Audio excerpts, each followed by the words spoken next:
Dear student, আশা করি তোমরা সবাই ভালো আছো। অনেক সময় ম্যাথ আড্ডা ইউটিউব চ্যানেল থেকে সবাইকে আন্তরিকভাবে শুভেচ্ছা ও অভিনন্দন জানিয়ে শুরু করছি আমাদের আজকের ক্লাস। আমাদের আজকের ক্লাস অষ্টম শ্রেণী গণিত অধ্যায় 7। অর্থাৎ আমরা বেসিক আলোচনা করেছিলাম প্রত্যেক সেট কত প্রকার বা সেটের কি কি জিনিসগুলো আছে প্রত্যেকটা সংজ্ঞা সহ আমরা উদাহরণ দেখেছিলাম। তো আমাদের আগের ক্লাসে প্রকৃত উপসেট পর্যন্ত হয়েছিল। আজকে আমরা তারপর থেকে শুরু করব। দেখো, প্রকৃত উপসেটের পরে হবে সার্বিক সেট। সার্বিক সেট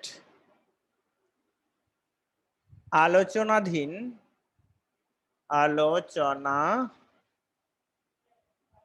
আলোচনাধীন সকল সেট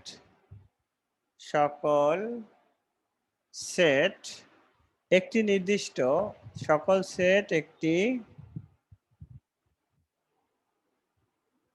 নির্দিষ্ট নির্দিষ্ট সেটের উপসেট হলে ওই নির্দিষ্ট সেটকে সার্বিক সেট বলে। সেটকে সার্বিক সেট বলে। সার্বিক সেট বলে। সার্বিক সেটকে ইউ বা এস দ্বারা প্রকাশ করা হয়।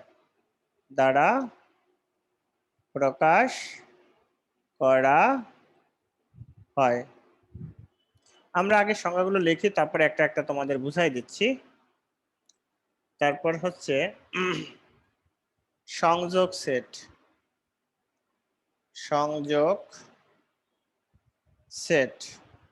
সংযোগ সেট দুই বা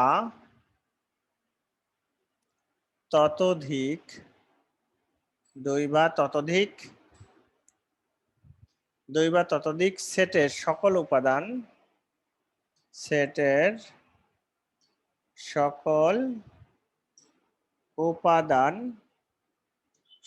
উপাদান নিয়ে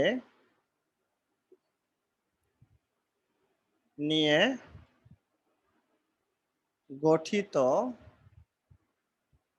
সেটকে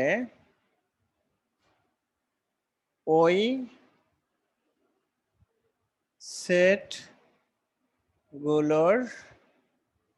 সেটগুলোর সংযোগ সেট বলে।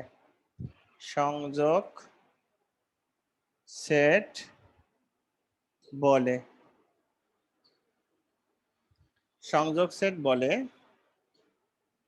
এ ও বি এর সংযোগ সেট এ সংযোগ বি প্রতীক দ্বারা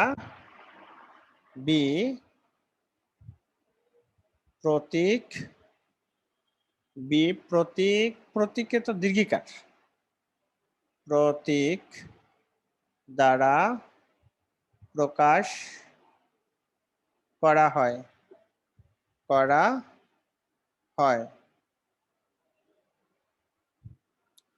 আচ্ছা, এখন এখানে আমরা এটাকে বলতে পারি, এরকমও বলতে পারি, আবার এটাকে A U N I O N, A union B. এটাও আমরা পড়তে পারি যে এ ইউনিয়ন বিও পড়তে পারি। তারপর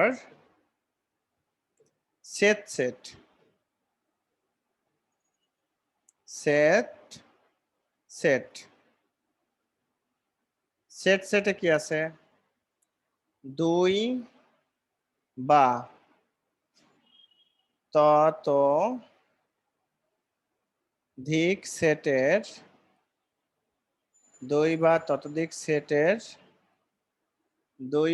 ততোধিক সেটের সাধারণ উপাদান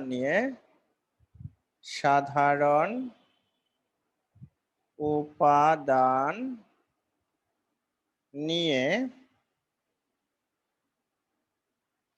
সাধারণ উপাদান নিয়ে গঠিত সেটকে সাধারণ উপাদান নিয়ে গঠিত সেটকে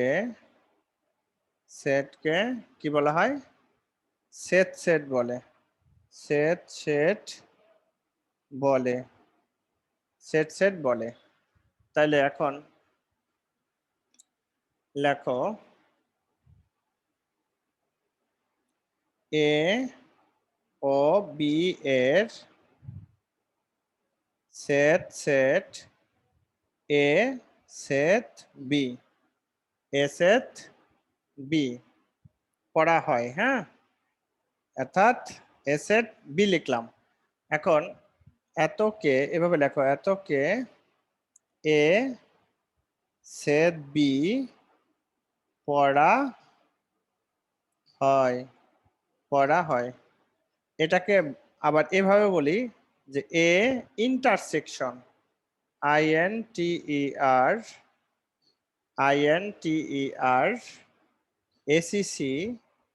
ACCTION intersection B, A intersection B. লক্ষ্য করো, এই যে আমরা সার্বিক কথাটা বললে সবকিছু বোঝায়। যেমন যদি কোথাও কোনো রকমের কোনো দুর্ঘটনা ঘটে, ওইখানে যদি তোমার বাবা ওই দুর্ঘটনা স্থল পরিদর্শন করে বাসায় আসে, তুমি জিজ্ঞেস করো অনেক সময় যে বাবা ওখানে সার্বিক পরিস্থিতিটা কি, মানে এখন সব মিলে কি অবস্থায় আছে, এটি হচ্ছে সার্বিক। হ্যাঁ, আলোচনাধীন সকল সেট একটি নির্দিষ্ট সেটের উপসেট হলে একটা নির্দিষ্ট সেটের উপসেট সেটা নির্দিষ্ট হইতে হবে। যেমন কতগুলো বই নিয়ে একটা নির্দিষ্ট সেট হইতে পারে। তাহলে সেটের উপসেট হলে ওই নির্দিষ্ট সেটকে সার্বিক সেট বলা হয়। সার্বিক সেটকে ইউ বড় হাতের ইউ লিখবা, ইউ বা এস দ্বারা প্রকাশ করা হয়, তবে সর্বক্ষেত্রে আমরা ইউ দ্বারাই প্রকাশ করি। তাহলে সার্বিক সেটের মানগুলো এরকম হইতে পারে, যেমন তোমাদের বইয়ে 1 2 3 4 5 6 7 এরকম সার্বিক সেটের কতগুলো মান দেওয়া আছে। তাহলে এখন সার্বিক সেটের উপাদান কি? 1 2 3 4 5 6 7। তাহলে এর নির্দিষ্ট উপাদান কি? সকলগুলো কিন্তু স্বাভাবিক সংখ্যা। 1 2 3 4 এগুলো সব স্বাভাবিক সংখ্যা। এরপরে সংযোগ সেট, দুই বা ততোধিক সেটের সকল উপাদান নিয়ে যে সেট গঠিত হয় তাকে সংযোগ সেট বলে। সংযোগটা আমরা বাংলায় বলি, এটা যদি ইংলিশে পড়ি তাহলে এ ইউনিয়ন বি। সবসময় মনে রাখবা, সংযোগ সেট নির্ণয় করতে হলে লসাগু নির্ণয় করতে হয়। সংযোগ মানে লসাগুর মধ্যে সব থাকে, কমন আনকমন সবগুলো। যেমন আমি যদি এটা একটা এক্সাম্পল দেই, এ সমান সমান ধরো 1 2, বি সমান সমান ধরো 2 3, তাহলে এ ইউনিয়ন বি। এখন তাহলে 1 2 এই চিহ্নটা দাও, 2 3, তাহলে এখন কি হবে? কমন আনকমন সবগুলো সকল উপাদান নিয়ে। যেমন এখানে 1 আছে লিখলাম, 2 এখানে একটা আছে, এখানে একটা আছে, 2 এর একটা, 3 এখানে নাই, এখানে আছে, তাও নিতে হবে। তাহলে সকল উপাদান নিয়ে গঠিত সেটকে কি বলা হয়? সংযোগ সেট। আর সংযোগ সেট মানে হচ্ছে লসাগু। লসাগু মানে কি? কমন আনকমন সবগুলো।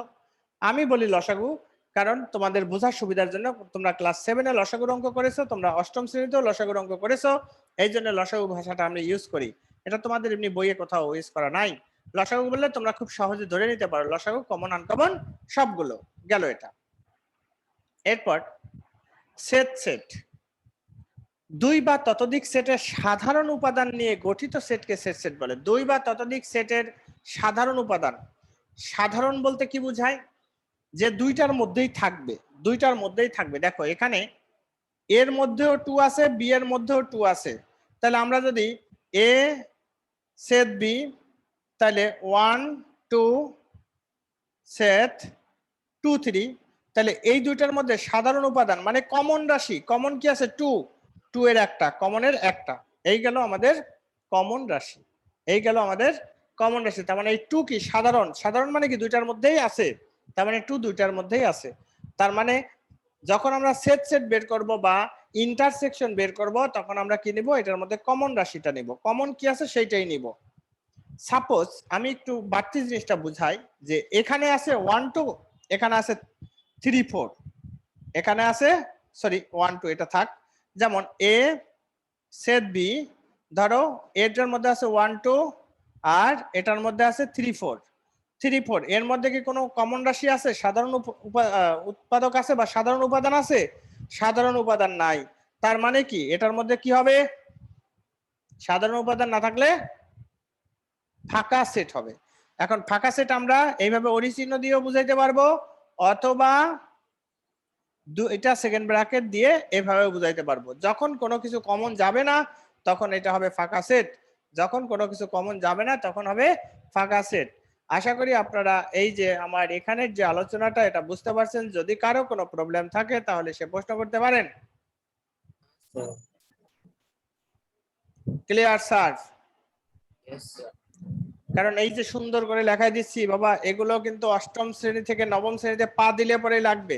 সাধারণ গণিত, উচ্চতর গণিত সব জায়গায় লাগবে, কিন্তু এখন এই সংজ্ঞাগুলো 100% মানে সংজ্ঞাটা তো মুখস্থ রাখবাই, এবং নিয়মগুলো প্রত্যেকটা আমি উদাহরণ সহ তোমাদের বুঝাই দিচ্ছি, সেগুলো একটু মনে রাখবা, তাহলে আর ভবিষ্যৎ ক্লাসের জন্য কোনো সমস্যা হবে না। এরপরে আমরা যাব পরবর্তী আমাদের আলোচনার জায়গায়। দেখো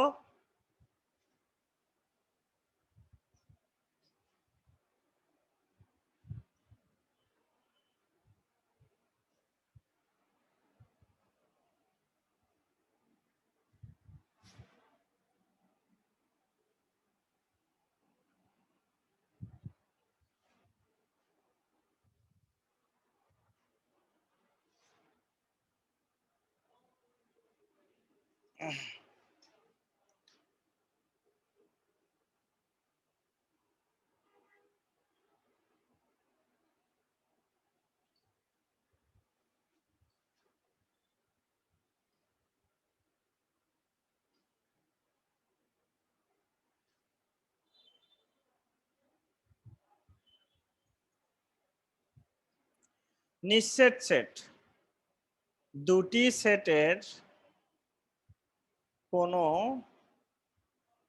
সেটের কোনো সাধারণ উপাদান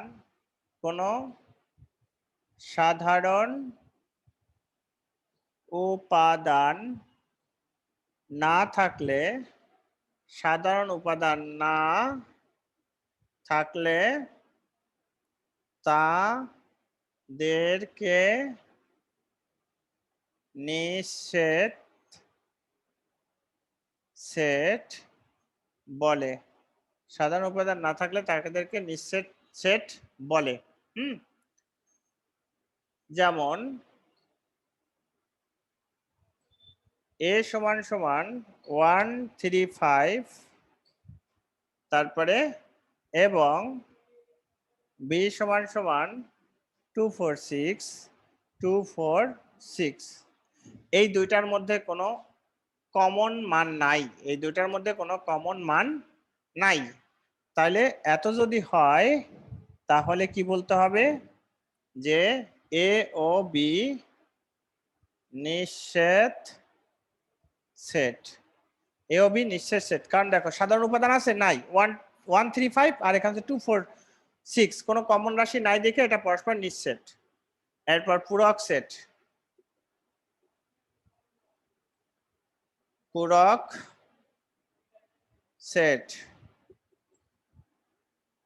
পূরক সেটটা একটু ব্যাখ্যা দিয়ে বুঝাইতে হবে। মনে করি এ ও বি, এ ও বি দুইটি সেট, এ ও বি দুটি সেট, এ ও বি দুইটা সেট, এ সেটের সকল উপাদান, এ সেটের যে সকল উপাদান বি সেটের, এ সেটের যে সকল উপাদান বি সেটের মধ্যে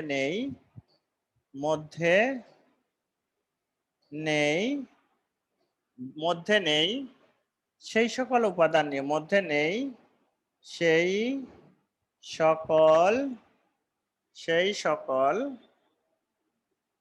উপাদান নিয়ে গঠিত সেটকে এ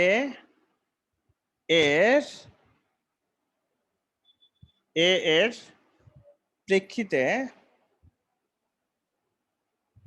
প্রেক্ষিতে কি বলা হয়? বি এর পূরক সেট বলা হয়। বি এর পূরক সেট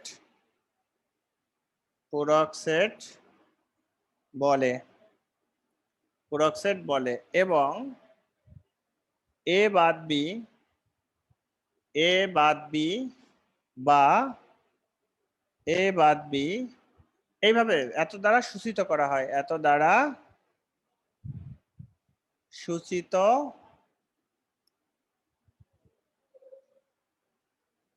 করা হয়। এ এবং বা এ বাদ এতকে পড়া হয়। এইটাকে এভাবে পড়বা, এতকে পড়া হয় এ বাদ বি। এ বাদ বি এ বাদ বি এ বাদ বি। হ্যাঁ, এতকে পড়া হয় এ বাদ বি। এখন এই যে এটাকে আবার আমরা এভাবেও লিখতে পারি যে, যেমন ধরো এটা তো হলো পূরক সেটকে এরকম এর উপরে পূরক, এরকম এর উপরে পূরক এরকম দেওয়া থাকে। তো একটু ব্যাখ্যা দিব, ওইটা লেখার আগে আর একটু ব্যাখ্যা দিয়ে লিখবো, তাহলে ভালো হবে।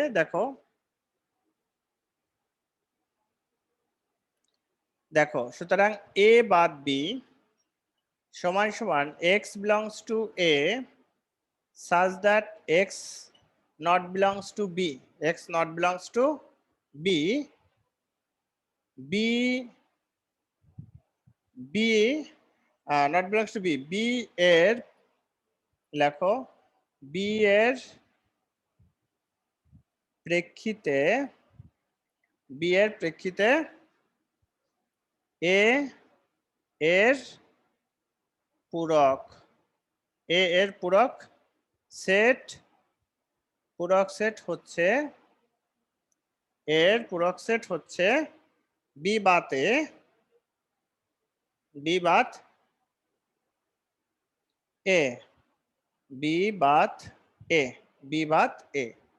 তাইলে এখন এই যে বি বাতে, এরপরে দেখবেন যে আপনারা যখন অঙ্কগুলো করবেন তখন কিনা এরকম এর উপরে পূরক দেওয়া আছে, এর উপরে পূরক। এটা এরকম লেখা থাকতে পারে, আবার এর উপরে একটা সিও লেখা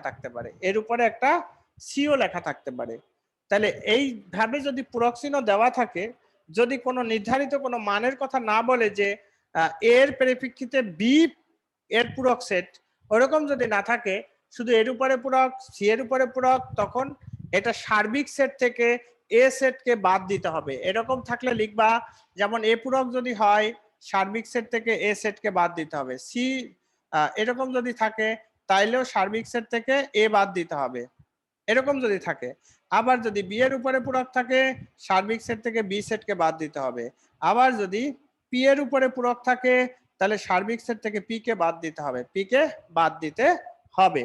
এখন এই যে বাদ দেওয়াগুলো কিভাবে দিব, যেমন আমরা যদি একটা এক্সাম্পল লিখি যে এ সমান সমান 1 2, বি সমান সমান 2 3, তাহলে আমরা এ থেকে বি বাদ, তাহলে এর মান কি 1 2, বি বাদ দাও 2 3, তাহলে যে রাশিটা কমন আছে, যেমন এটা আর এটা কমন, তাহলে ওই 2 বাদ যাবে। অ্যান্সারে কি হবে? শুধুমাত্র এর ভিতরে যা আছে তাই হবে উত্তরে। এটা কিন্তু আনা যাবে না, কারণ এ থেকে বি বাদ, যেটা এর মধ্যে আর বি এর মধ্যে যে মানটার কমন থাকবে বা সাধারণ যে মানটা থাকবে সেটা বাদ দিয়ে, কার থেকে বাদ দিছি? এ থেকে বাদ দিছি, এর মধ্যে যা থাকবে তাই হবে এটার উত্তর। কখনোই আমরা এই বি এর মধ্যে কি আছে সেই বাকি মানটা এটার মধ্যে নিয়ে আসব না। এই হচ্ছে আমাদের পূরক সেটের যে বিষয়গুলো। যদি তোমরা না বুঝো তাহলে আমাকে প্রশ্ন করতে পারো।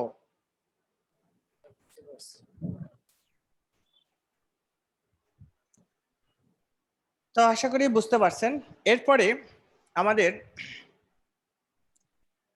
তোমাদের সেটের মধ্যে যে আলোচনাগুলো আছে তার মধ্যে এখন আমরা আলোচনা করব হচ্ছে ভেন চিত্র নিয়ে। ভেন চিত্র নিয়ে একটু আলোচনাটা করব, কারণ ভেন চিত্র আমাদের আছে।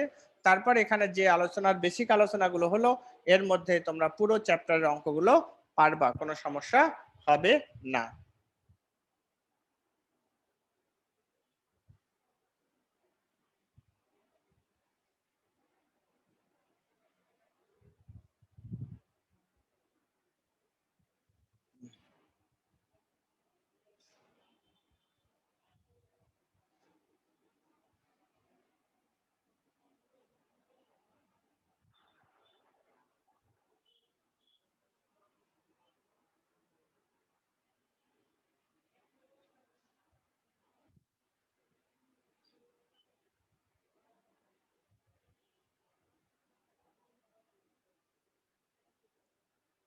সেটের সংযোগ, সেটের সংযোগ, সেট ইত্যাদি, সংযোগ সেট ইত্যাদি কার্যবিধি,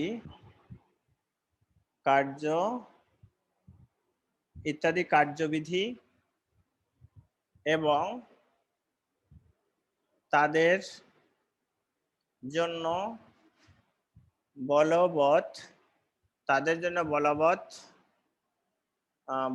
বিধিসমূহ,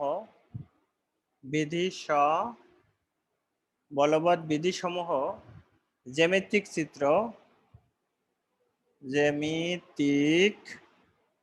চিত্রে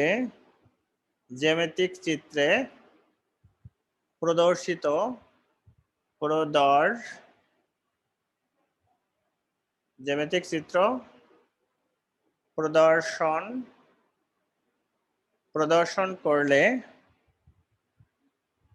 তাকে ভেন চিত্র বলে। সাধারণত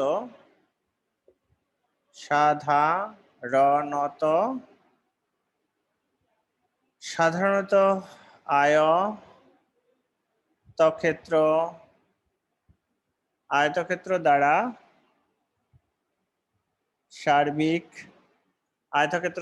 সার্বিক সেট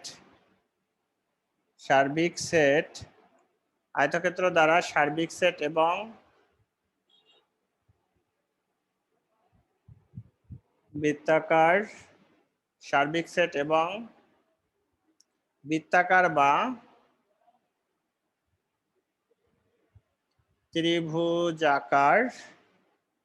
বৃত্তাকার বা ত্রিভুজাকার ক্ষেত্র দ্বারা উপসেট বোঝানো হয়।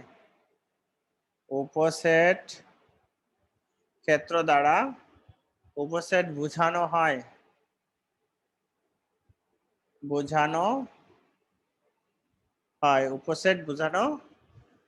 জন ভেইন 1834 থেকে 1883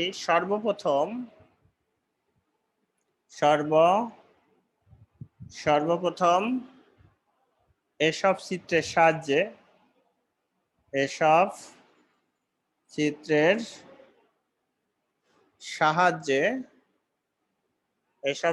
সাহায্যে সেটের ব্যাখ্যা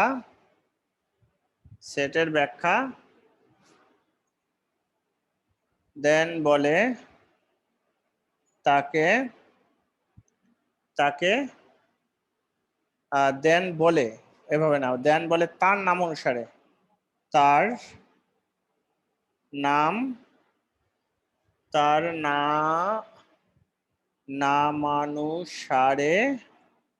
তার নামানুসারে এগুলোকে ভেন চিত্র বলে। দেখো কি বলা হয়েছে এখানে, ভেন চিত্র সেটের সংযোগ, সেট ইত্যাদি কার্যবিধি এবং তাদের জন্য বলবৎ বিধিসমূহ জ্যামিতিক চিত্রে প্রদর্শন করলে তাকে ভেনচিত্র বলে। পরীক্ষায় অনেক সময় অবশ্য তোমাদের সৃজনশীল আসে না, তো এই জন্য এখন 8 এ আসবে না, বাট যারা 9 10 এ পড়ো তাদের সৃজনশীলের মধ্যে অনেক সময় ক নাম্বারে দিয়ে দেয় ভেনচিত্র কাকে বলে। একে ভেনচিত্র বলে। সাধারণত আয়তক্ষেত্র দ্বারা সার্বিক সেট এবং বৃত্তাকার ও ত্রিভুজাকার ক্ষেত্র দ্বারা উপসেট বোঝানো হয়। জন ভেইন অর্থাৎ জন ভেইন একজন গণিতবিদ ছিলেন।